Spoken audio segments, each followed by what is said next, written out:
Saúde a igreja com a doce paz de Cristo Jesus.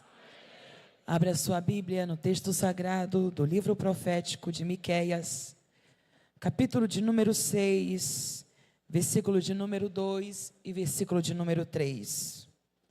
Miqueias, capítulo de número 6, versículo de número 2 e versículo de número 3. Aleluia. Glória a Deus. Livro profético de Miqueias, capítulo de número 6, versículo de número 2 e versículo de número 3. Diz assim o texto sagrado: Ouvi, montes, a demanda do Senhor, e vós, fortes fundamento da terra, porque o Senhor tem uma demanda com o seu povo, e com Israel entrará em juízo. Ó povo meu, que tenho feito, e com que te enfadei, testifica contra mim. Ó povo meu, que te tenho feito, e com que te enfadei, testifica contra mim. Se assente dando glória a Deus.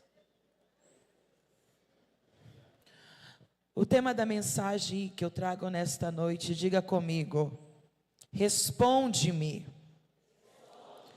Responde-me. O dia em que Deus chamou o seu povo para uma prestação de contas. Diga comigo: responda-me. O dia em que Deus chamou o seu povo para uma prestação de contas.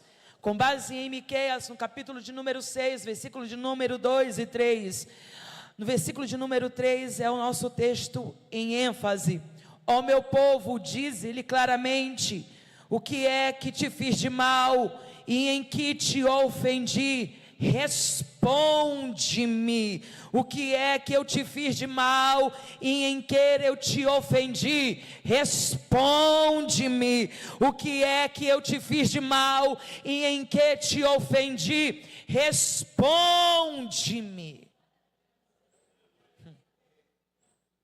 Eu quero iniciar a introdução desse sermão com uma metáfora, para vocês compreenderem o que está acontecendo aqui. Imagine comigo, alguém que está com uma carta cheia de acusações, e ele marca uma audiência com um juiz. Ele entra na sala de tribunal, decidido a acusar. Decidido a o quê? Nas suas mãos está uma lista de acusações. O seu coração está pronto com argumentos preparados e convicções formadas em sua própria defesa. Este alguém se posiciona pronto para apontar a falha de quem ele irá acusar. Mas na sala da audiência, o juiz deixa apenas um grande espelho diante deste que irá fazer uma acusação. Uma o quê? E quando ele se assenta no banco dos réus, ele não se encontra com outro. Ele se olha no espelho e encontra a si mesmo. E naquele instante, todas as acusações que lhe seria lançada para fora, retorna para dentro do acusador. E a voz que ele esperava ouvir em sua própria defesa pergunta: o que foi que eu lhe fiz? E em que te ofendi? O tribunal é tomado por um grande silêncio. Que segue não é ausência de resposta, Mas diante daquele espelho, na presença do juiz, o que surge é a verdade revelada de um coração que tenta acusar alguém que não se tem acusações contra. Uma outra metáfora para você ficar mais dentro da mensagem. Imagine um pai criando um filho com todo amor. Esse pai dá tudo a este filho. Esse pai dá tudo o quê? Esse pai cuidou desse filho. Este pai não deixou faltar alimento. Este pai protegeu nos dias difíceis. Esse pai orientou com palavras. Esse pai veste. Este pai calça. Este pai provê. Este pai deixa até mesmo de ter para ele, para dar ao filho. Então o filho cresce. E em vez desse filho se tornar grato, esse filho se torna ingrato. Este filho se rebela contra o pai. Este filho não ama o pai. Este filho não obedece o pai. Este filho ofende o pai. E no final de tudo, esse filho só sabe dizer: é culpa do meu pai. Mas no final de tudo, o pai olha para este filho e diz: o que foi que eu lhe fiz?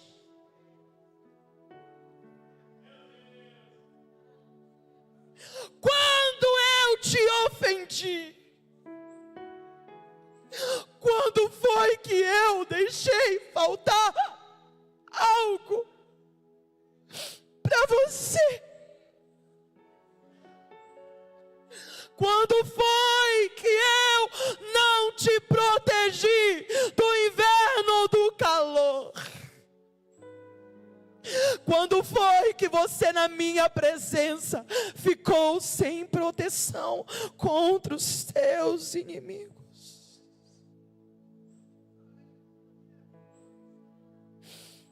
Vivemos dias marcados por crentes que só sabem pedir e cobrar de Deus. Uma geração que não aprende mais a adorar e somente murmurar, reclamar e questionar a Deus. Uma geração que desaprendeu a se render. Há em muitos corações uma dificuldade crescente de se relacionar com Deus. Um culto não é relacionamento com Deus. Uma santa ceia não é relacionamento com Deus. Uma EBD não é simplesmente um dia de relacionamento com Deus. Eu estou falando de relacionamento habitual, todo dia. Nós estamos vivendo no tempo de uma geração midiática. Posta o momento da oração, posta a leitura sagrada, posta até os seus jejuns, mas a motivação do coração é contrária. Não ama a Deus, não se rende a Deus, não se submete a Deus, não tem compromisso com Deus.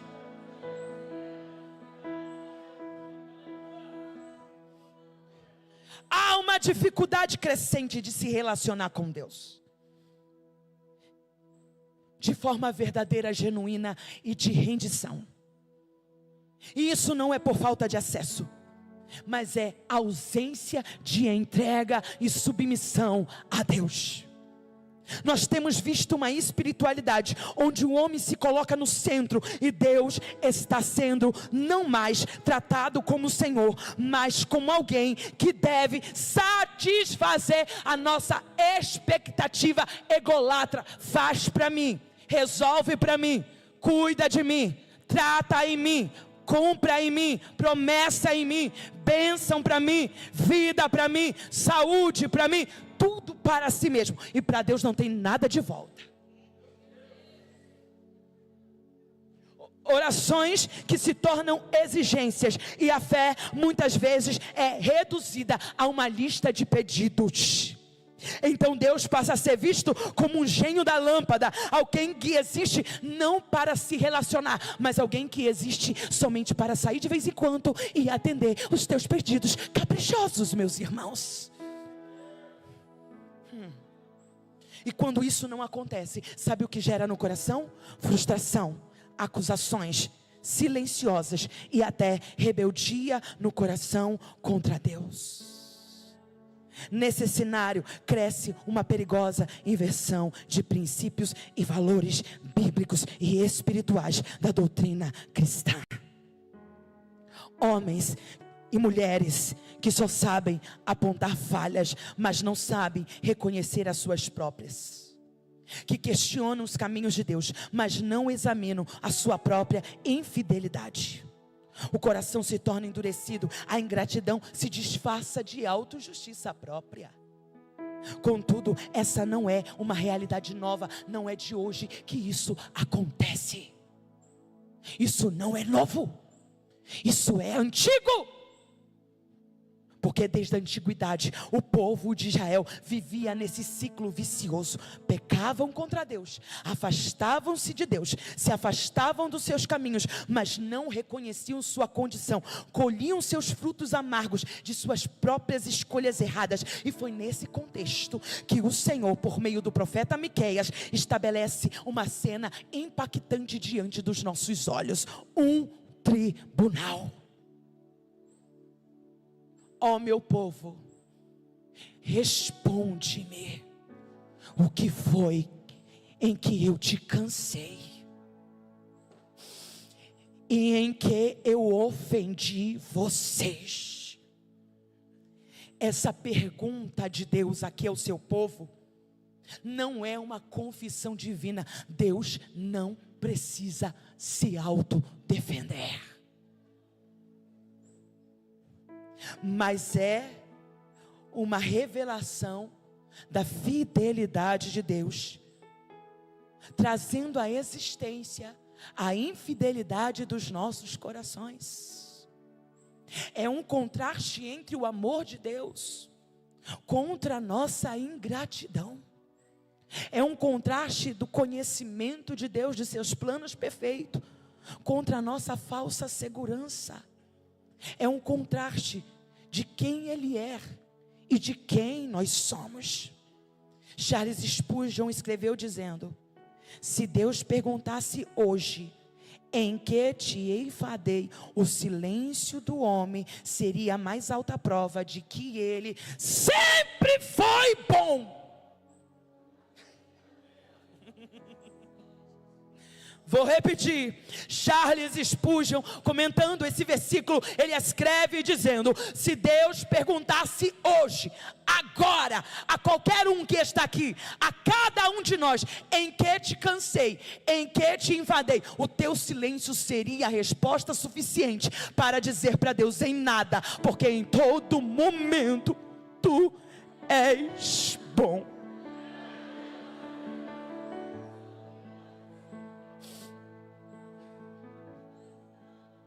O capítulo de número 6 de Miqueias apresenta uma cena simbólica de um tribunal. Deus convoca o seu povo Israel para um julgamento, chamando até mesmo a criação, montes, fundamentos da terra como testemunha. Aqui o Senhor não começa acusando diretamente, Ele não está acusando, Ele começa questionando, e isso é significativo, porque Deus está dizendo: o que foi que eu te fiz, em que eu te enfadei? O que Deus está dizendo: por que você não está me servindo direito? Por que você não se entrega totalmente a mim? Por que a dificuldade de vocês me cultuarem? Por que tem dificuldade de abrir essa boca e dar glória a Deus do começo ao fim do culto? Qual é a tua dificuldade de chegar no culto, dobrar o joelho e pedir a Deus: derrama, Senhor, poder, derrama poder, derrama poder? Porque culto não é automático, culto é um resultado de relacionamento com Deus. Qual é a tua dificuldade de ofertar, de dizimar, de contribuir nas ações sociais da igreja? Qual é a tua dificuldade? Porque você diz que se cansa de Deus e Deus nunca te cansa em nada. Oh, aleluia! O que Deus está expondo aqui não é apenas a respeito dele, mas quando Deus se coloca diante do seu povo, colocando o seu povo como réu, e ele sendo justiça e o juiz, ele está dizendo: vamos ter uma conversa tete a tete, porque o fervor está se apagando, porque a vida está se acabando, porque faz tempo que você não vem com alegria me servir. O que foi que eu te fiz? O que foi que te faltou? O que foi em que parte da tua vida eu tenho ofendido você?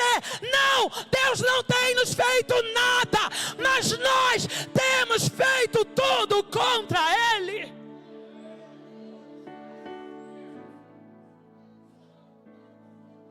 que eu perguntei ao texto é: porque Deus não faz um tribunal no templo? Porque o texto nos diz que o tribunal é um tribunal. Porque esse encontro não é num templo? Porque esse encontro não é num tabernáculo? Porque esse encontro é em um tribunal. Diga comigo, tribunal. Primeiro ponto, porque o culto havia perdido a essência de culto. Vou repetir. O culto havia perdido a essência de culto.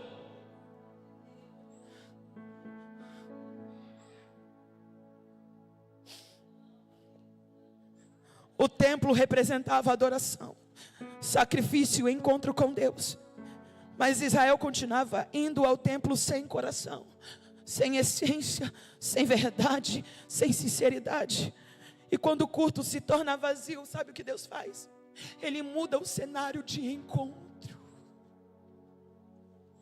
O que é que eu vou fazer em um lugar onde ninguém me trata como Senhor? O que é que eu vou fazer em um lugar para conversar com alguém que está apático a respeito da minha sensibilidade do Espírito Santo? Então eu estou transferindo, e o Espírito da profecia me toma hoje, porque aqui diz o Senhor, Ele fechou a porta desse templo, pastor Isaac, e hoje aqui não é um templo. O Senhor fechou a porta da frente, fechou a porta da lateral, tem um anjo na frente, tem 2 anjos na lateral, porque Ele diz: eu fechei o cerco. Hoje é dia de tribunal.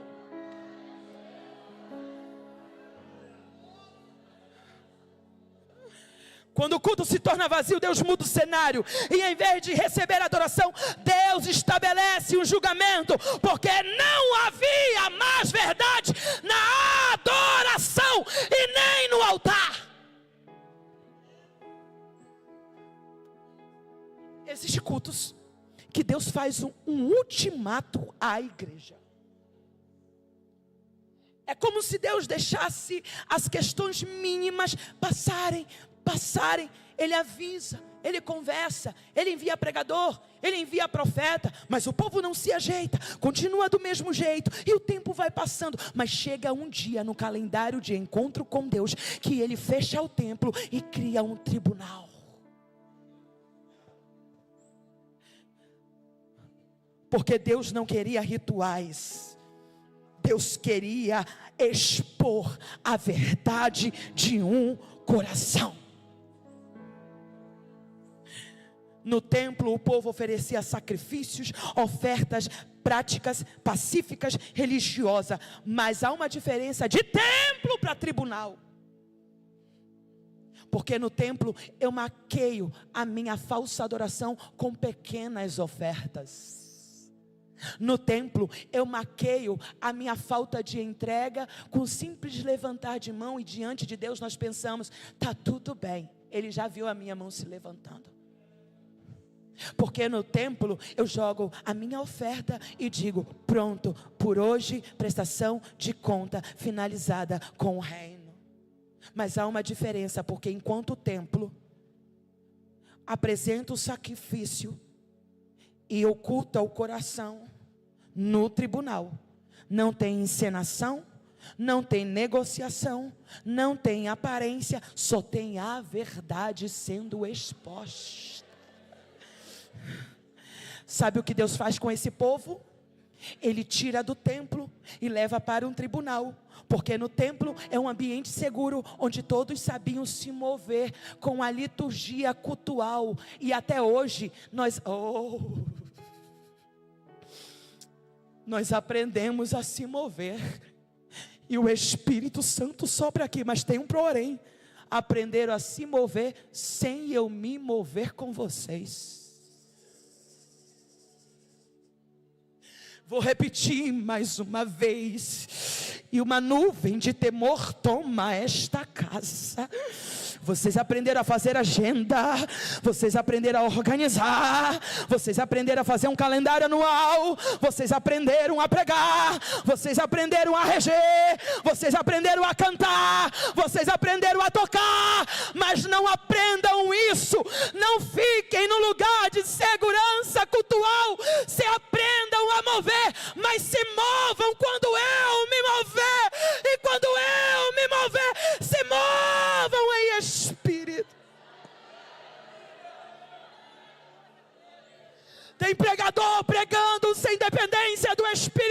tem profeta charlatão tomando conta de altares, tem mulheres adorando com a alma amargurada, se movendo num ambiente religioso, mas não sendo movida pela graça e a presença do Espírito Santo de Deus.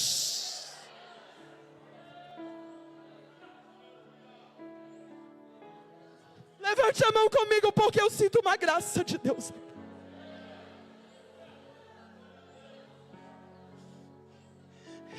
E diga ao Senhor assim comigo: independência, me ajuda a não apenas aprender a se mover no cenário cultural, mas me ajuda a se mover em dependência em Ti.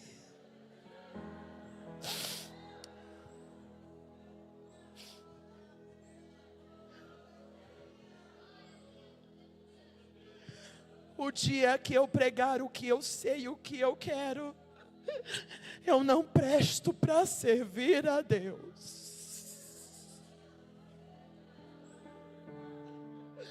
O dia em que eu chegar em algum lugar e medir mais a aprovação dos homens do que o amor de Deus e a minha fidelidade para com Ele, eu não presto para servir a Deus.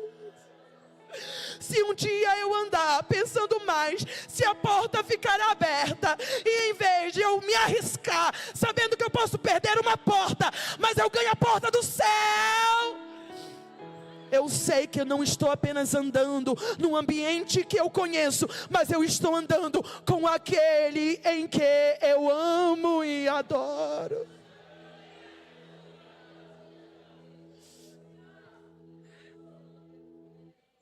Porque o problema não era litúrgico, o problema era moral.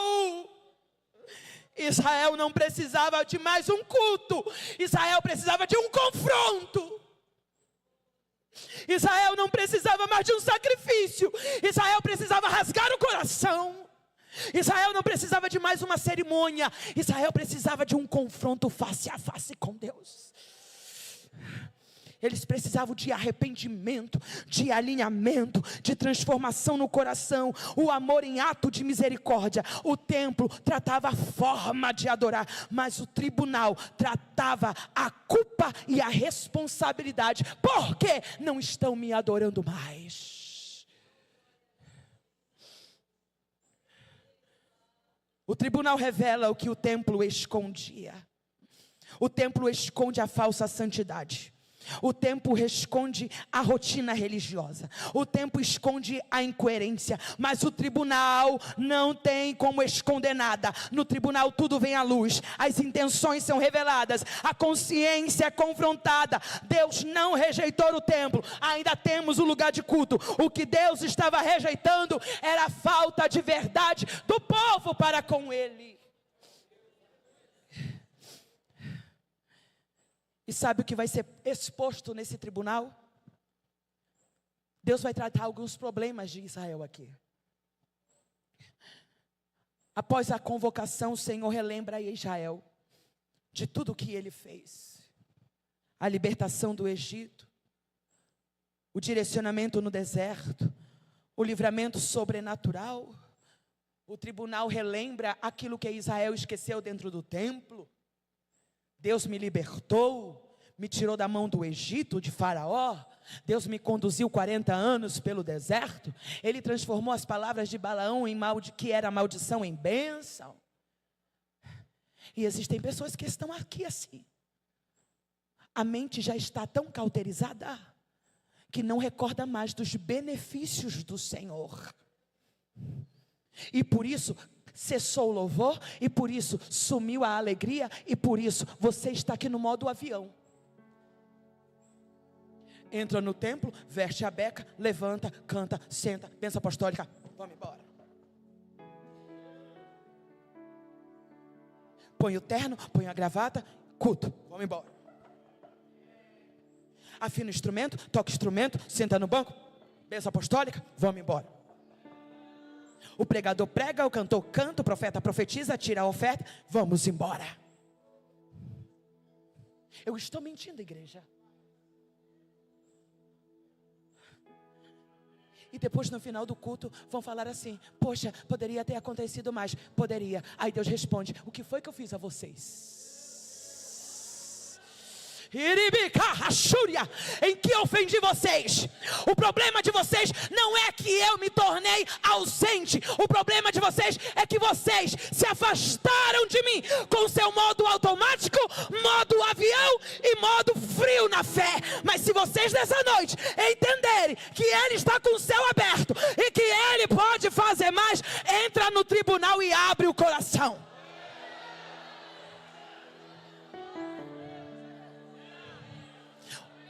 Entra no tribunal e abre o coração. Porque nessa noite não tem A, não tem B, não tem C. É você e Deus. Você e Deus. Você e Deus. Quantos cultos eu chego no hotel cansada, espiritualmente fadigada, e o Espírito Santo fala ao meu coração: se acalma. Eu tinha mais para fazer, mas como eu vou fazer sobre um povo que não está disposto a beber da água da vida?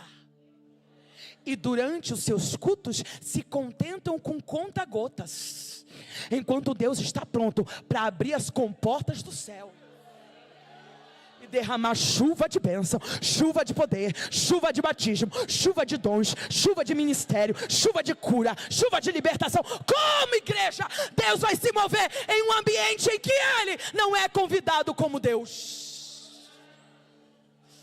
Eu não sei se você pode levantar as suas mãos comigo, mas diga assim: ainda que neste culto esteja somente eu e o Senhor, eu quero voltar para casa diferente. Se alguns querem gotas, eu quero manancial do Espírito.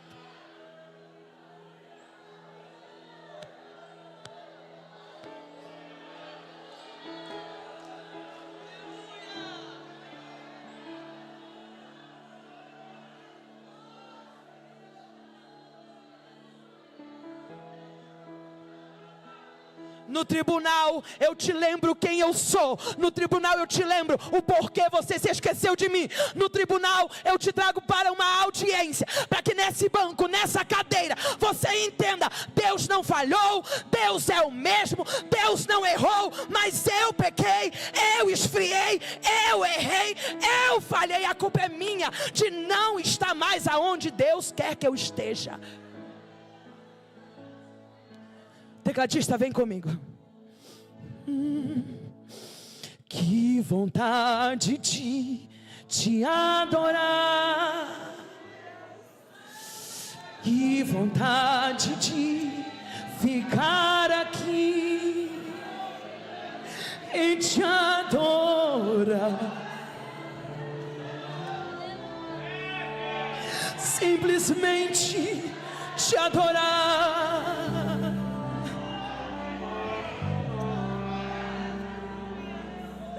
Sem me importar com os que estão, pode ser aqui ou em um lugar secreto.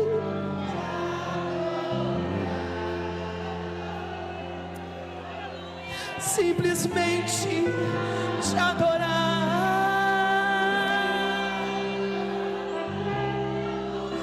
Simplesmente te adorar,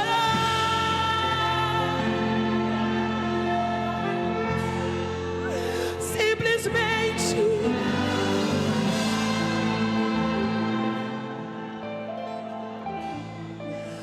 Os meus olhos são para te olhar, o meu coração. Meu maior desejo hoje.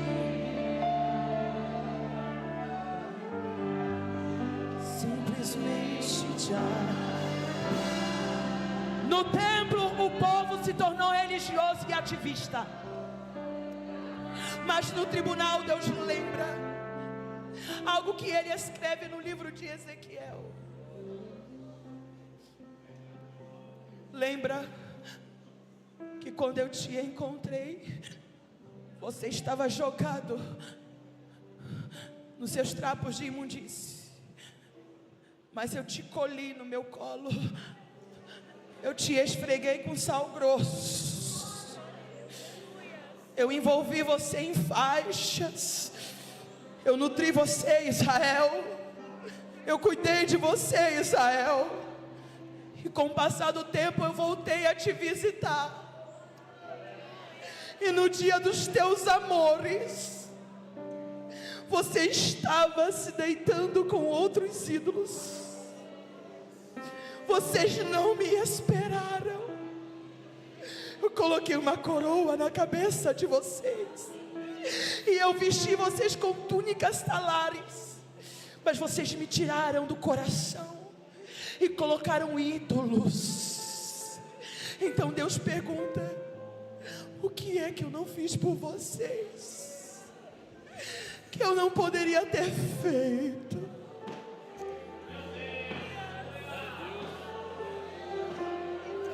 Você não era nada, não era ninguém. Você estava jogada no monturo, no lixão, no fundo de um poço. Mas a minha mão desceu no poço, te arrancou de lá, colocou os seus pés sobre uma rocha. Eu te vesti, eu te dei um banho, eu te adorei. E hoje você quer me dizer que eu sou culpado das tuas frustrações?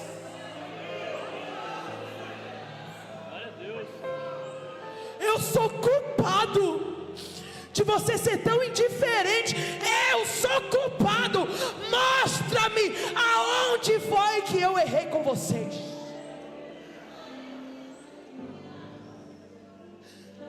Não tem,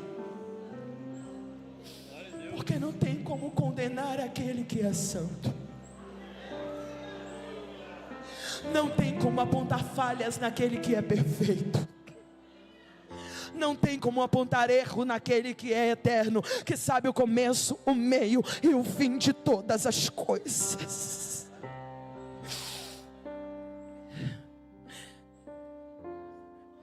Deus chama Israel e vai tratar os seus pecados, corrupção moral e social. Vocês me adoram, vocês me servem, mas vocês não me conhecem. Trazendo à memória Isaías capítulo de número 1, versículo de número 3. O boi conhece o seu dono, o jumento conhece o local onde o seu dono põe o seu alimento. Contudo o meu povo não me conhece, o meu povo não me entende. Jesus fala em Mateus capítulo de número 15, versículo 8. Este povo me honra com os lábios, mas em todo culto o coração está longe de mim.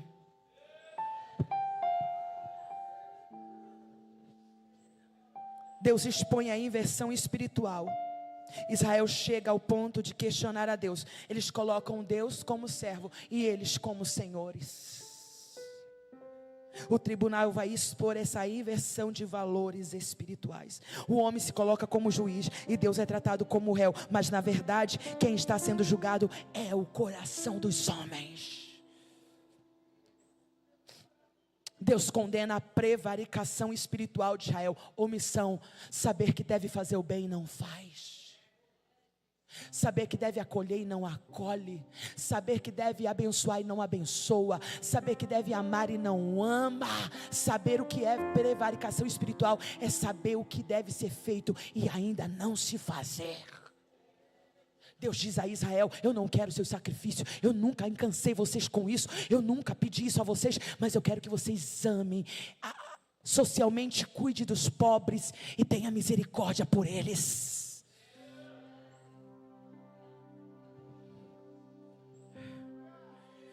Ó meu povo, diz-me claramente, o que é que eu te fiz de mal e em que te ofendi? O que Deus está dizendo, aponta para mim. E Deus vai trazer à memória algumas situações. Olha o que diz o versículo de número 4. Ora, eu te livrei da terra do Egito, resgatei da casa da escravidão, e enviei Moisés e Arão e Miriam diante de ti. Meu povo querido, lembra-te. Quando Balaão quis amaldiçoar vocês, armou uma estratégia para corromper vocês, mas eu cortei as palavras de Balaão, eu transformei em bênção aquilo que seria maldição. Quantas vezes Balaão saiu da sua casa para amaldiçoar o povo de Israel, mas ele não conseguia, porque Deus não deixava, porque pode como amaldiçoar aquilo que Deus já abençoou. E Deus está te lembrando nessa noite, quantas palavras de bênção eu liberei sobre a tua vida, ingrata, ingrato. Quantas promessas eu já cumpri na tua vida, ingrato, ingrata. Quantos livramentos eu já te dei. O carro era para ter capotado, você era para estar morta, mas você voltou com vida. Eu te trouxe a vida, eu te dei saúde, eu coloquei a minha mão, eu enviei os meus anjos. E como é que tu diz que eu nunca fiz nada por você, sua ingrata, seu ingrato? Só porque Deus, em uma única vez, ou em alguns momentos, que Ele não responde às nossas orações, nós queremos deixar de amá-lo. E Deus está dizendo, ingratos!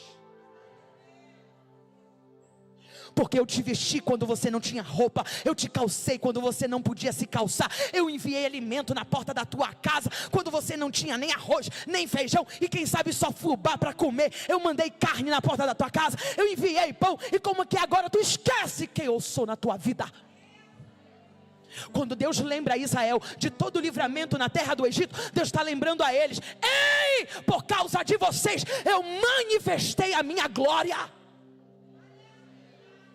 Segundo ponto, quando ele diz, eu conduzi vocês através de Arão, Miriam e Moisés, ele está dizendo, não apenas isso, enviei auxiliadores, conselheiros e líderes, eu cuidei de vocês, o sapato não envelheceu, a roupa não envelheceu, vocês continuaram caminhando 40 anos com o mesmo calçado no pé, e vocês estavam inteiros. Eu quero trazer à memória o que me traz esperança. A misericórdia do Senhor é a causa de não sermos consumidos, porque a sua fidelidade dura para sempre. Sabe o que Deus está dizendo? Eu sou fiel, você é infiel. Eu sou fiel, você oscila de vez em quando. Eu permaneço mesmo, e vocês mudam de acordo com as circunstâncias da vida. Eu sou imutável, você não. Você daqui a pouco quer me amar, daqui a pouco vocês querem me deixar. Mas Deus fala em Isaías número 43. É o mesmo contexto profético. O amor leal de Deus para um povo desleal. E Deus diz, vocês não me trouxeram nenhuma cana aromática, ingratos. Vocês não separaram nenhum novilho para mim, ingratos. Vocês não ofertaram nenhum incenso, ingratos. Mas eu não vou levar em consideração a ingratidão de vocês não. Deus diz, eis que faço uma coisa nova. Eu vou apertar vocês na Babilônia, eu vou espremer vocês pela vara da disciplina, mas esquece, porque passa, e daqui a pouco eu estou realizando uma coisa nova, e as coisas velhas ficaram para trás. No versículo de número 25 de Isaías 43, Deus diz, sou eu mesmo, eu mesmo, ingrato, ingrata, oh, aleluia. Sou eu mesmo, eu mesmo, eu mesmo, que vai fazer o quê? Eu vou curar a tua ferida. Eu mesmo vou apagar os teus pecados. E não é por amor a você não, por amor ao meu nome e por amor de mim. Eu zelo pelo meu nome e eu zelo pela minha santidade. Deus não faz nada porque merecemos. Deus faz com base no caráter de quem Ele é. Ele é amor, Ele é misericórdia e Ele é santo. E Deus fala, eu vou fazer uma coisa nova, vou limpar a vossa transgressão, eu vou perdoar os seus pecados. E não é só por amor a vocês não, eu amo vocês, mas em primeiro, em cima de tudo, por amor a mim mesmo, eu vou fazer tudo isso.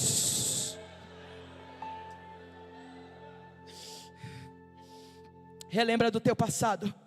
No capítulo de número 43 de Isaías, versículo de número 26, Deus leva o povo para um tribunal. Mas eu concluo esse sermão te lembrando 2 Timóteo, capítulo de número 2, versículo 13. Se somos infiéis, Ele permanece fiel, porque não pode negar-se a si mesmo. Números 23, versículo 19. Deus não é homem para que minta, porventura, tendo Ele prometido, não o fará? E sabe por que o homem se cansa de Deus? Sabe por que o homem passa a acusar a Deus? Primeiro ponto, porque não quer confrontar a si mesmo. Porque o dia que se confrontar a si mesmo, vai cantar que nem Davi cantou no Salmo 51. Eu pequei, eu deitei, adulterei com Betseba, matei Urias, mas o maior ofendido com meu pecado foi Deus. Contra ti, Senhor, somente contra ti eu pequei. Segundo ponto, o homem dificulta o caminho de arrependimento. Quando ele diz, não tenho erro, não tenho problema, foi Deus que falhou comigo, foi Deus que falou e não cumpriu, foi Deus. Segundo ponto, porque o homem colhe as consequências da sua colheita e depois chama isto de abandono divino. Não, você que decidiu errado, você fez e colocou a mão sem pedir direcionamento a Deus. Então depois que tudo dá errado, Deus não me avisou, Deus não me orientou, Deus não se revelou. Como é que Deus vai se envolver em algo que você não chamou Ele para entrar? Terceiro ponto, porque cria a expectativa de coisas que Deus nunca prometeu que iria fazer. Fica sustentando. E aí surge um dos maiores conflitos espirituais: esperar de Deus aquilo que Ele não disse que iria fazer. E quando Deus não responde, surge a frustração, depois cobrança e depois acusação. Deus não é bom, Deus me esqueceu, Deus me deixou, Deus me abandonou, mas Ele te disse que ia fazer. Se foi um falso profeta usando o nome de Deus e não aconteceu, não foi Deus. Porque perde a memória da fidelidade de Deus. Então o homem começa a acusar a Deus, porque perde a memória da fidelidade de Deus. Das vezes que Ele te levantou, das vezes que Ele te consolou, das vezes que Ele te vestiu, das vezes que Ele te fortaleceu, das vezes que Ele te abraçou, das vezes que Ele te amou. Ei, silêncio de Deus não representa a ausência de Deus. No dia da prova, o professor não fala com o aluno. No dia da prova é o aluno e a prova. Mas isso não significa a ausência do mestre na sala de aula. Deus não está falando com você, mas isso não significa que Ele saiu da sala de aula do sofrimento e das aflições. Então pare de culpar a Deus por abandono. Ele não está somente falando, mas Ele está presente na prova junto com você, te ajudando a passar pela prova. E porque o pecado gera distorção espiritual, o pecado não nos afasta apenas de Deus, mas o pecado, ele distorce a visão de Deus. E de que pode acusar o homem? A Deus. Responda comigo. E do que pode acusar o homem? A Deus. Respondo dizendo: a verdade é que nenhum pecador, nenhum homem e nenhuma mulher tem base e fundamento para acusar a Deus. Sua ruína não nasce da ação divina, mas sim das suas próprias escolhas deliberadas e persistentes no erro. Ainda assim, depois de colher as consequências, ele tenta transferir a culpa para Deus, como se o Senhor fosse responsável pela sua miséria. No entanto, o agir assim, o homem entra em contradição consigo mesmo, pois torna o agente da sua própria destruição. Deus não tem culpa. Quer um outro exemplo? Jó, capítulo de número 23, se puder pôr no telão. Sabe o que Jó quer com Deus? Uma audiência. Nas suas aflições, nas suas crises, nos seus questionamentos, Jó ele anseia falar com Deus pessoalmente. Então ele disse, no versículo de número 3, se eu soubesse onde encontrá-lo, então eu me achegaria no seu tribunal. Mas eu procuro, e eu não encontro. Se eu for para o Oriente, lá ele não está. Se for para o Ocidente, versículo 8, tampouco eu encontro. Quando ele está agindo no Norte, eu não consigo enxergar. Quando suas ações ocorrem no Sul, nem a sombra dele é possível perceber. Sabe o que Jó está dizendo? Quando eu quero ter uma conversa com Deus, quando eu quero que Ele monte um tribunal para mim, irmãs, não adianta, Ele só vai aparecer quando Ele quiser. Ele só vai se manifestar quando Ele quiser. Ele só vai revelar-se quando Ele quiser. Mas no capítulo de número 38 de Jó, você não queria um tribunal? Então agora senta, e eu vou falar. Você não está me questionando aonde eu estou, você não está questionando e amaldiçoando até o dia do teu nascimento. Agora você vai se colocar no banco para me ouvir, porque o juiz decidiu descer na terra. Aperta o cinto, Jó, seja homem, porque agora quem vai falar é Deus. E Deus começa: prepara-te como homem, porque eu que vou te questionar, e quem vai me responder é você. Onde tu estavas quando eu lancei o alicerce da terra? Conta-me se tens o verdadeiro entendimento. Quem determinou os limites das dimensões da terra? Você tem a resposta, Jó? Não tenho. E quando os seus fundamentos, quando eles forem assentados, você tem a data? Você tem um dia? Você tem um ano? Jó, quem colocou os luzeiros matutinos, aquelas estrelas que ficam brilhando até o sol chegar? Quem é que colocou elas lá? Jó, onde você estava quando os anjos cantavam todos juntos e bradavam com júbilo? Jó, quem faz a avestruz correr tão rápido como o cavalo? Jó, quem dá ordem para a gazela parir e para as corças parirem seus filhos? Jó, quem é que consegue governar o boi selvagem e dominá-lo como animal de estimação? Jó, quem é que chama as estrelas pelo seu nome? Jó, quem é que faz o relâmpago cair? Eu digo, cai aqui, eles caem, cai ali, eles caem. Jó, quem é que foi que colocou um portão de ferro na arrogância do oceano? E eu disse para as ondas: da areia para frente tu não passa, tu só vai até aqui. E Jó,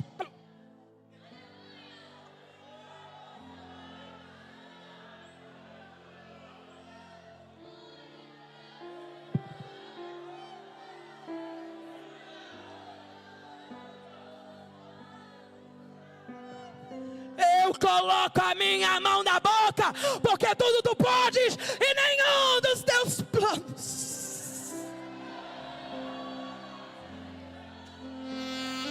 Fique de pé comigo, igreja.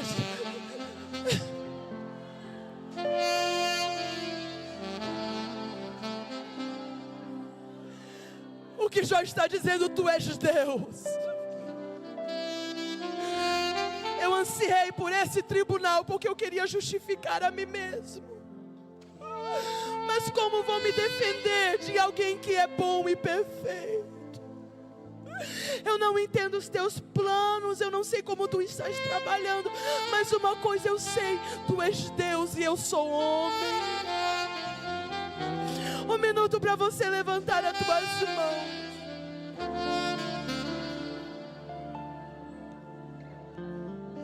Um momento para você levantar as suas mãos.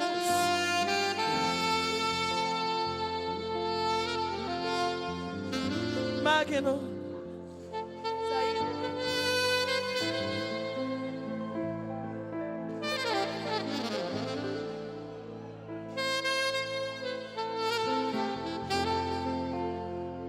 Nós precisamos trazer isso de volta. Deus é Deus e conversa acabada. Deus é Deus e eu não questiono. Deus é Deus e eu adoro. Deus é Deus e eu louvo. Deus é Deus e eu agradeço. O que foi que eu te fiz? Pergunta o Senhor. Em que eu te ofendi? Você está tão longe de mim que faz tempo que você não se rende mais. Eu vou fazer algo com a igreja pela liberdade do Espírito Santo.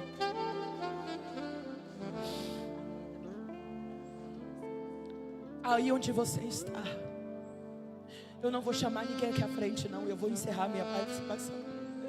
Mas o Senhor me deu uma visão enquanto eu estudava essa mensagem. E Ele disse a mim, pastor Isaac, eu não quero que este culto acabe com ninguém de pé. Eu quero ver os joelhos se dobrando no seu lugar.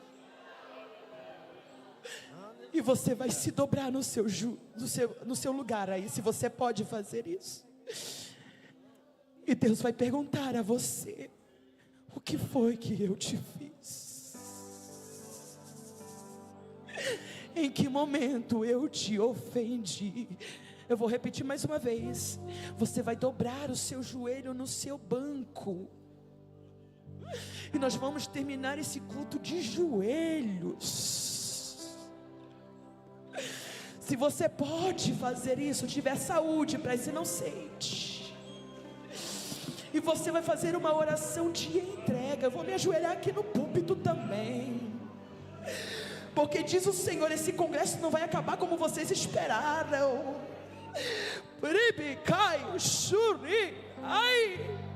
E nessa reedição o Espírito Santo vai quebrantar a igreja agora. E Ele vai falar a você: eu nunca fui infiel, eu nunca abandonei vocês. Aleluia. Eu não tive culpa das suas escolhas. Foi vocês que entraram em algo sem me perguntar primeiro: vai vir comigo ou eu estou entrando sozinha? Não sejamos como o povo de Israel, que se acomoda no templo, enquanto Deus quer nos mover em quebrantamento e sensibilidade. Canta, meus irmãos, nós vamos adorar este hino, e daqui a pouco, quando a canção terminar, nós vamos ficar de pé, recebendo graça, recebendo glória, recebendo mais de quebra. Vai orando, vai orando. Se tem algo para pedir a Deus, arrependimento, peça. Quebrantamento, peça. Nós oramos. Enche essa casa de quebrantamento, Espírito. Enche essa casa de quebrantamento, Espírito. Enche essa casa de quebrantamento. Tu não nos fizeste nada, nós nos afastamos de Ti. Nós nos afastamos de Ti. Foi nós que nos afastamos de Ti. Mas nos perdoa, Senhor. Nos perdoa, Senhor. Nos perdoa, Espírito, pelos dias que não Te adoramos com verdade, pelos cultos vazios que Te entregamos. Nos perdoa, Senhor, pelas canções que calamos, pelas orações que não fizemos. Nos perdoa, Senhor. Tem misericórdia da nossa vida.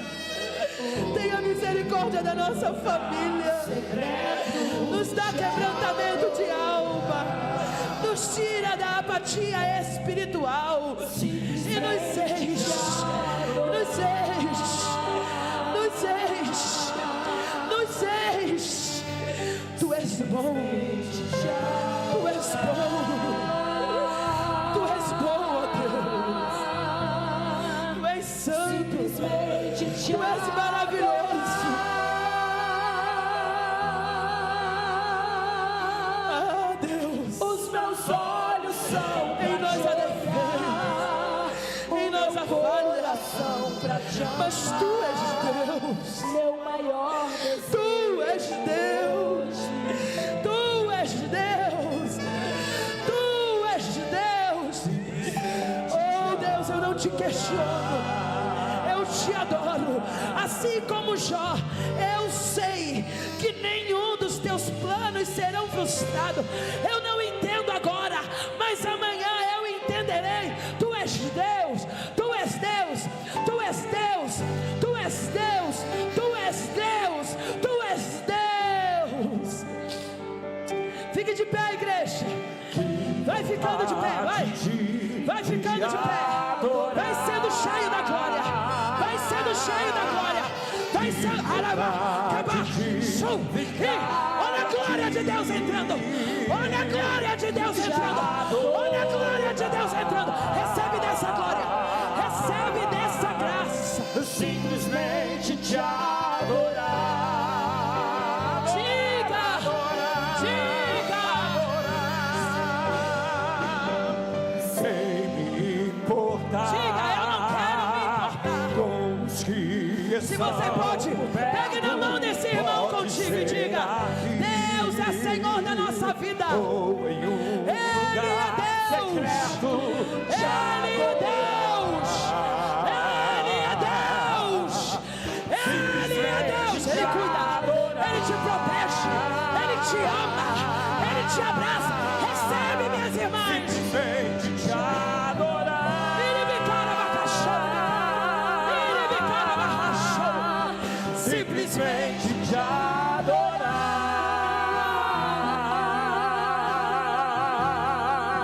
Os meus olhos são pra te olhar.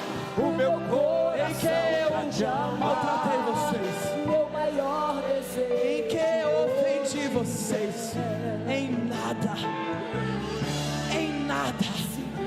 Eu vou fazer a pergunta e você vai dizer: em nada.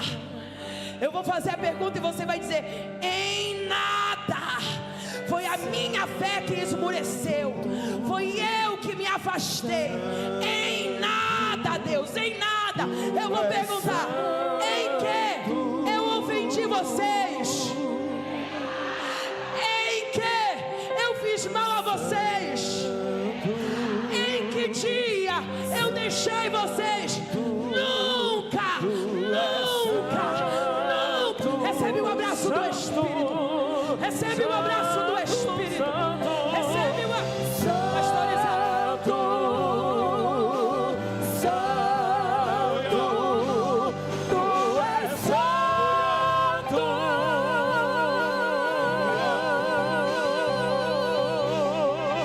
Santo,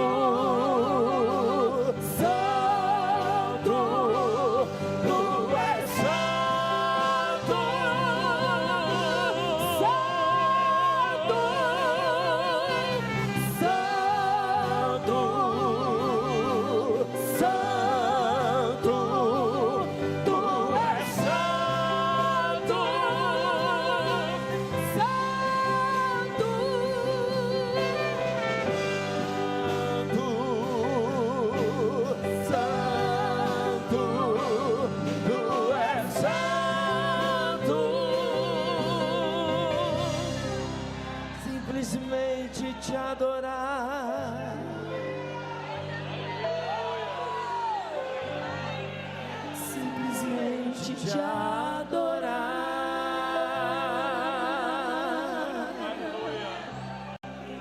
Simplesmente te adorar.